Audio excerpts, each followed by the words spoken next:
حان الوقت لكي أخرع على برشلونة. Let's go. Baby shark, baby shark, baby shark, baby shark,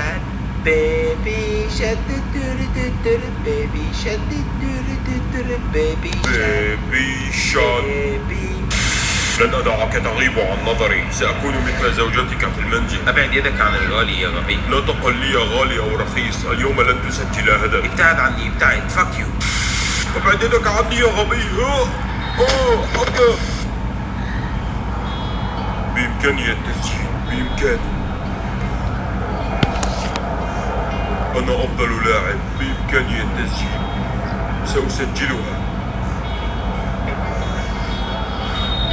بسم الله.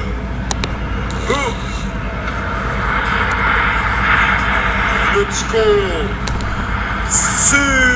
كافو كريستيانو. تعال عانقني أنا أيضا. أحسن من ميسي.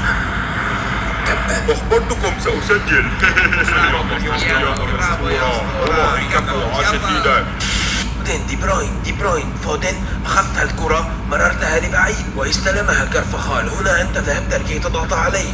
المساحة خلفك فارغة لأنك تقدمت مثل الحمار. تريد العودة للتغطية لكن فات الأوان لأن فارديول تقدم إلى الأمام. أنا قصدي أن جاك جريليتش يجب هو أن يضغط على كارفخال، وبالتأكيد كارفخال سيشتت الكرة ونحن سنستلمها ونسجل هدف.